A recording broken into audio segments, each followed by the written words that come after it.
সপ্তাহের ব্যবধানে দেশের বিভিন্ন স্থানে পাইকারি ও খুচরা বাজারে বেড়েছে ইলিশের দাম। আড়তদার ও খুচরা ব্যবসায়ীরা বলছেন, ভারতে ইলিশ রপ্তানি শুরু হওয়ায় সিন্ডিকেট করে দাম বাড়ানো হয়েছে। ইলিশের বাজারের আরও খবর জানবো। চাঁদপুর থেকে যোগ দিচ্ছেন সহকর্মী আলামিন ভুইয়া।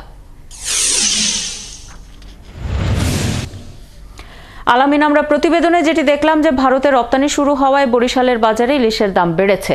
চাঁদপুরে পাইকারি এবং খুচরা বাজারগুলোতে কি অবস্থা সেটি জানাবেন, এবং দাম নিয়ে কি বলছেন ব্যবসায়ীরা আর ক্রেতাদের প্রতিক্রিয়া কি?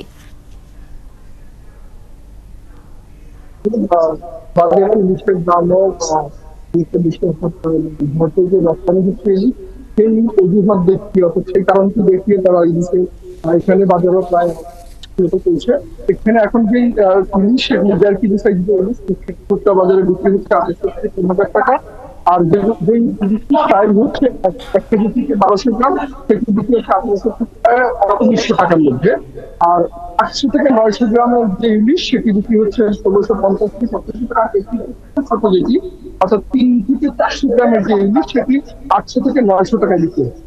অর্থাৎ এই যে দামটা সেটি রপ্তানি হচ্ছে এমন কারণ দেখি বিক্রেতারা দামকে বাড়িয়েছেন, এবং তারা বলছেন যে চাহিদা বেশি না, আর এই ইলিশের দাম কমছে না। এবং তারা দাম দিতেছেন যে জেলে থেকে ভুট্টা পর্যন্ত মাছের যে হাট বদল হয় সেটা যদি কমিয়ে আনা যায় সেক্ষেত্রে হয়তো দাম পরিবর্তন আসতে পারে।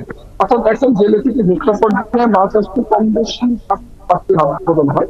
আর এই হাট বদলে বেশ কিছু পাইকার নিজেদের মধ্যে অসুস্থ দাম বাড়িয়ে, আর যেটি আমরা বিট করা, অর্থাৎ যে দাম হাঁকানো, দাম হাঁকিয়ে একজন ব্যবসায়ী অন্য ব্যবসায়ীকে কাছ থেকে মাছ থেকে যে দর, সেই দরটি দেখি তা আসলে নিজেদের মধ্যেই অসুস্থ প্রতিযোগিতা দরে যে ইলিশ দামে পাওয়া যাচ্ছে। আলামিন, খবর রাখতে থাকুন। এরপরে নিশ্চয়ই আরো বিস্তারিত তথ্যের জন্য আপনার কাছে ফিরবো পরবর্তী সংবাদ সংযোগে।